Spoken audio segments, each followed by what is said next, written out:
Sportski pozdrav poštovani gledalci, pratite najnoviju emisiju. Danas imam tu čast da ugostim živu legendu fudbala u našem gradu, Vlastimira Petrića. Mnogi ga znaju pod nadimkom kao Šilja ili Šiki. Dobro večer, gospodine Petriću, i dobro mi došli. Dobro večer. Evo, kako je krenulo to u najranijim danima? Otkud vaša ljubav prema fudbalu, kako se počeo? Pa od mali nogu, pošto sam igrao u dvorištu, ja i Burazer, igrali smo sa drugovima, sa Pejakovićima, koji su bili moja generacija, bili su dobri fudbaleri i bio tu još i Ljuba Trbojević i onda tu sam zavoleo fudbal i počeli smo u Radničkom da igramo. I tu između ostali trener bio i Čkapeja, njihov rođak, i tu sam zavoleo i onda sam tu nastavio o mladincima Radničkog. Ujedno i moj otac je vodio, pomagao Čkapeji. Potičete također iz sportske porodice i otac i brat je također bio odličan. Jest. Da pomenemo i njega ovom prilikom. Jest, Petrić Leku, koji je bio fudbaler, što u Obrenovcu malo ima sa takvim šutom, i završio je karijeru u Baku iz Bele Crkve. Tamo je igrao dugo godina, posle vojske, i ostao je da živi. Vi ste dobili jednu plaketu prošle godine za izuzetan razvoj u obrenovačkom fudbalu. Dobili ste od Fudbalskog saveza Obrenovca. Evo da kažemo neku reč o tome kako ste vi ušli u te sudijske vode. Ostali ste upamćeni kao veliki fudbalski sudija. Pa ja sam, da vam kažem, ja sam 72. položio za sudiju i tad su me, pošto sam bio tu Obrenovčanin, i tad su me upoznali i kao fudbalera, i onak su tražili da idem da se bavim i sudijskim. I ja sam krenuo i zavoleo sam taj sudijski posao i danas dani sudim turnire mlađih kategorija i sudim veterane. I tad sam zavoleo, 72. godine sam, ponavljam još jednom, položio sam sudijski ispit i onak sam sudio sam i u Beogradu malo i nastavio sam u Obrenovcu i dalje. Vi ste kompetentni i dugo godina ste u tom sudijskom poslu kada govorimo o fudbalu. Kakav je fudbal bio nekad, kakav je danas? Imali tu razlike, gospodine Petriću, kada uporedite to neko vreme pre recimo 40-50 godina i evo ove današnje dane? Ma bio je mnogo je kvalitetniji fudbal, mnogo je više dobrih igrača bilo. Mnogo je više dobrih igrača bilo. Nisi mogao da kažeš, na primjer, kao danas 2-3 igrača. Tad je bila velika konkurencija. Mnogo igrača je bilo u izboru. I kod nas i u Evropi. I u staroj Jugoslaviji i u Srbiji danas. Bilo je mnogo dobrih igrača. A možemo zapazimo, nije novac bio toliko bitan. Prva stvar je bila fudbal i ljubav prema sportu, je li tako? Ne, tačno, u pravu ste. Mnogo više se igralo iz ljubavi prema klubu, prema gradu. Igralo se dosta više i mnogo su cenjeniji bili igrači nego danas. Recimo, fudbalski klub Radnički je okupljao velike talente kao i danas. Jeste. Prva Iskra iz Parića također. Ali bilo je tu i fudbalskih klubova koji su još iz one prve ere 20. veka, recimo Drvodeljac, čuveni. Ma kako nije. To su klubovi u kojima su igrali, pomenuli ste vašeg oca. Jeste. Da kažemo neku reč o tim najstarijim vremenima u Obrenovskom fudbalu. Ja kao klinac išao sam, kao dečak, išao sam na igralište starog Radničkog preko puta današnje pijace, išao sam da gledam kao klinac, preskakao sam ogradu da bi gledao Radnički. To je bilo stvarno nezaboravno vreme. Ne može da se ponovi, da se vrati ono vreme kako je bilo. Da pomenemo neke od tadašnjih fudbalskih zvezda u Obrenovcu. Ko su bila najslavnija imena u vaše vreme dok ste sudili? Dok sam sudio, bio je Čeda Nešković, bio je Era Lazić, bio je Mića Babić, bili su izvanredni igrači i ljudi, što je najbitnije. Oni su stvarno Radnički proslavili. To su Obrenovčani. Sa strane bio je Eraković, bio je Vučković, Vezović, neka me ne zamere, ostali igrači, ako i ne pomenem. Inače, Radnički imao mnogo dobrih igrača i mnogo trenera koji su stvarno proslavili Radnički. iz Beograda, da spomenem Miloša Grujića, Popa koji je bio isto jedan dobar trener, Milošević koji je danas u Zvezdi pomoćnik, isto je bio dobar trener. Znači Radnički uvijek imao dobre trenere. Sad sam se setio i Čkavoje Kostića koji je bio po meni izvanredan trener, pogotovo kad sam sudio, kako je, nije dao sudiji nikad da se prigovori, strašno je bio oštar i prema igračima svojim, onak nije štedeo. Znači nije bio samo kao fudbaler, nego ne. upamćen i kao trener. Jeste, upamćen i kao fudbaler prvo i posle kao trener. Bio je po meni stvarno dobar. I spomenuo bi i Čika Boru Kostića, koji je bio legenda Obrenovca, pored Buše Josića, koji je isto jedan bio od najboljih fudbalera koje je Radnički imao. I u to vreme on je igrao, u svoje vreme on je igrao za OFK Beograd i proslavio je. Evo da vas pitam, kad se vratite u te vaše mlade dane, kad ste počinjali, kad ste bili sudija, koliko je bilo teško suditi fudbalske utakmice kada se okupe toliko ljudi, ima dosta i prigovora vjerojatno iz publike, koliko to na vas je uticalo i koliko ste bili sposobni da donesete one prave odluke u tim trenucima? Da vam kažem, mnogo je teže nego danas. Mnogo je teže, zato što su se borili, igrači su se borili za mesto i teže bilo suditi na primjer, unazad 40 godina, 50, kad sam počinjao da sudim, sudio je po jedan sudija, nije bilo po trojice sudija, kao danas. Danas ima i VAR sistem. Jeste, i sve. I tad si morao da vidiš i offside i sve, i ovo i ono, i mnogo se trčalo. Ja se sećam, kad sam počinjao sudim i opštinsku ligu, pa sam išao po selima, sudio sam sam, i po kiši, i po snegu, ništa mi nije sprečavalo da sudim. I uvijek sam gledao da stignem na vreme, da ne zakasnim na utakmicu, da ne bi čekali mene jednog, da me ne čeka 22 igrača. Dakle, to je bila neka stara škola, da se dođe na vreme, da se ne kasni, Jeste. strog, ali pravedan. I pogotovo kasnije, kad su bili delegati i ovo, i onak, što kaže, zameriti, onak, ne smeš da kasniš na utakmicu. U sudijskom poslu, tokom fudbalske utakmice, šta vam je nekako padalo najteže? Pa najteže mi je padalo kad je bilo dosta igrača koji su, da kažem, bili maltene bezobrazni, koji su na terenu bili jedno, a posle utakmice drugo.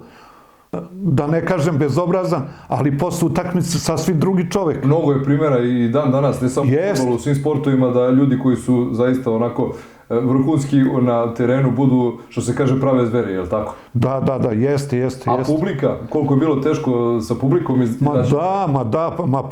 I publike je mnogo više bilo nego danas. Mnogo više. Pogotovo po selima, seljačka liga. A da ne govorim, Radnički imao jedno od najboljih publika u Srbiji. Dolazili su i veliki klubovi, Crvena zvezda. Jeste. I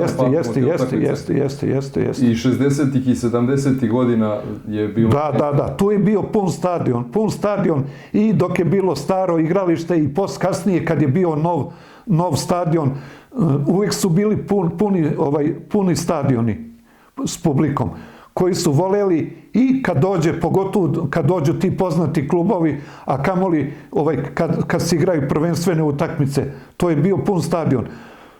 Ja se sjećam i kao dete, svu smo išli uz Radnički i na stranu. Pomenuli ste više puta Radnički, očigledno da vam je on bio najveći utisak u vašoj sudijskoj karijeri, ali ja moram da pomenem ovom prilikom i Malu Rabu, jedan mali teren i mali fudbal gde ste takođe dugo godina sudili. Ja mislim da se tu najbolji fudbal igrao u Srbiji, da ne kažem u staroj Jugoslaviji, i tu je mnogo dobrih igrača bilo.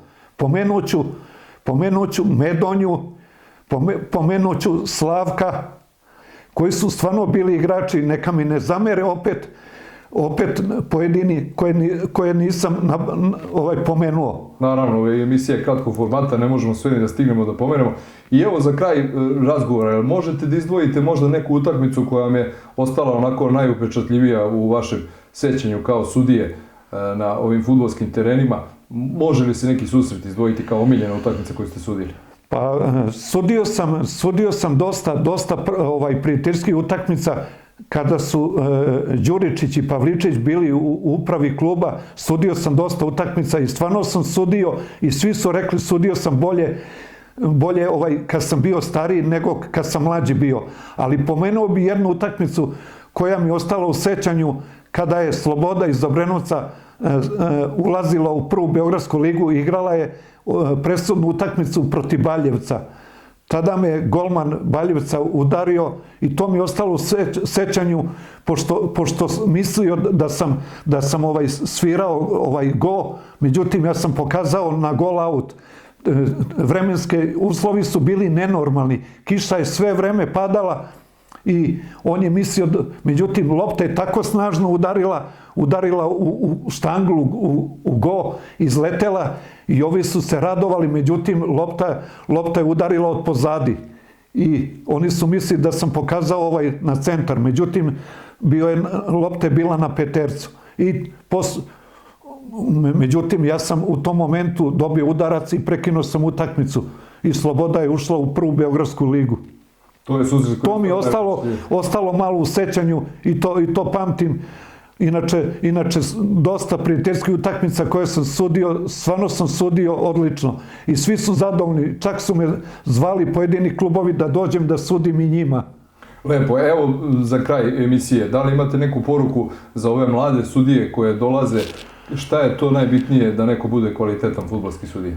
Pa najbitnije da vole svoj posao, da shvate i da sa voljom na terenu pokažu da stvarno vole taj sudijski i da ne uđu sa strahom toliko. Danas su sudije mnogo zaštićenije nego ranije.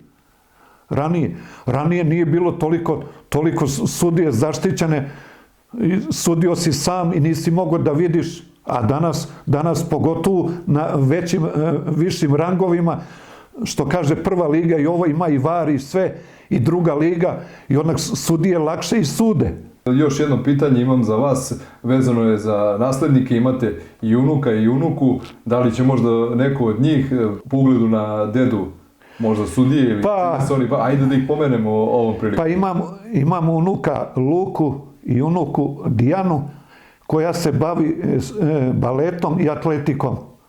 I ona je stvarno dobra devojka i Luka je momentalno trenira kao golman. Ja bih voleo da jednog dana stvarno postane bar golman, ako ne fudbaler. Lepo, jer golmani nisu fudbaleri. Pa jest. Hvala vam puno, gospodine Petriću, na gostovanju u emisiji Sportsko popodne. Sve najbolje vam želim u narednoj 2023. godini i da, eto, naslednici pođu vašim putem, da budu dobri sportisti, dobri ljudi, dobri sportski radnici. A vama veliko hvala na učešću. Hvala i vama na pozivu i pozdravio bi sve u Obrenovcu i van Obrenovca i pozdravio bi moje drugove Sade. Želeo bi da pozdravim sve Ubljane, pogotovo mog druga Sinđu.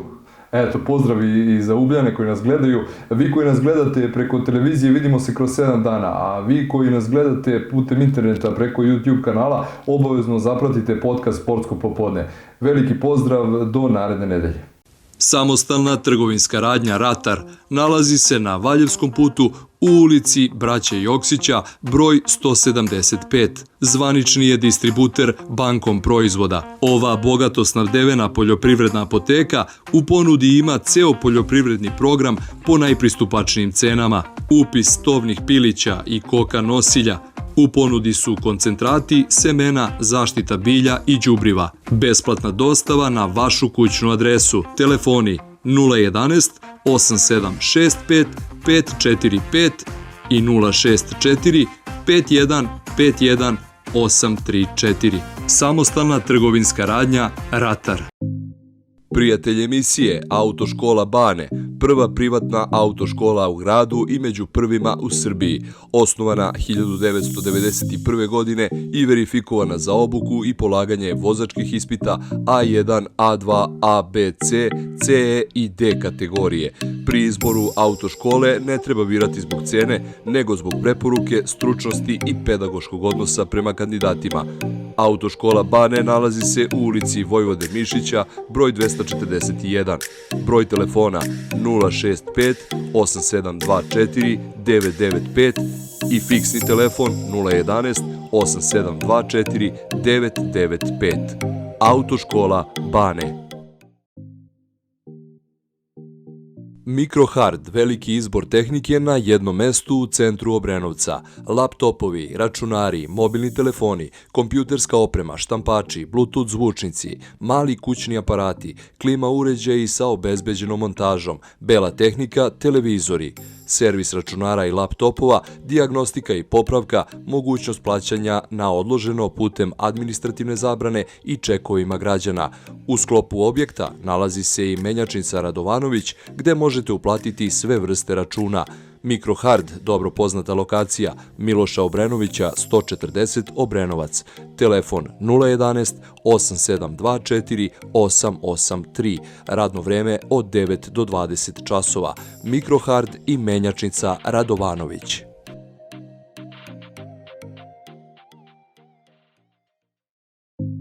Prijatelj emisije Panić Trade nalazi se na Valjevskom putu broj 80A preko puta Knez Petrola. Panić Trade vrši otkup svih vrsta žitarica, pšenica, kukuruz, soja, suncokret. Vrši se zamena pšenice za brašno i stočno brašno. U ponudi su veštačka đubriva i semena za poljoprivredu. Telefon 064 9068 105. Panić Trade.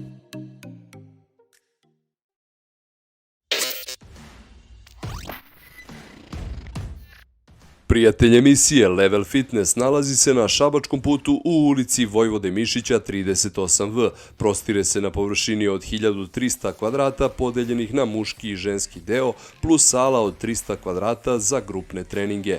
Teretana raspolaže sa 6 licenciranih fitness instruktora. Paket biznis termina od 6 do 12 časova je 1200 dinara. Klasik paket od 6 do 17 časova 1800 dinara i premium paket celodnevno korišćenje od 6 ujutru do ponoći, cena 2400 dinara. Level Fitness 062 44 7015.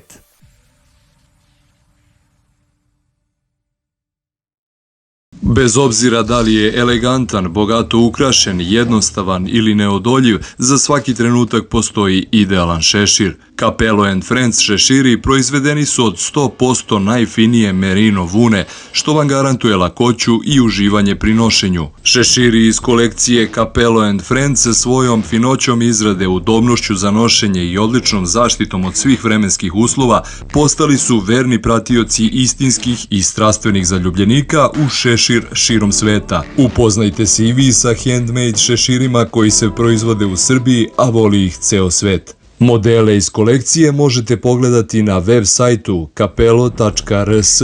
Za više informacija, kontakt telefon je 011 400 5555. Šeširi ručne izrade Capello & Friends.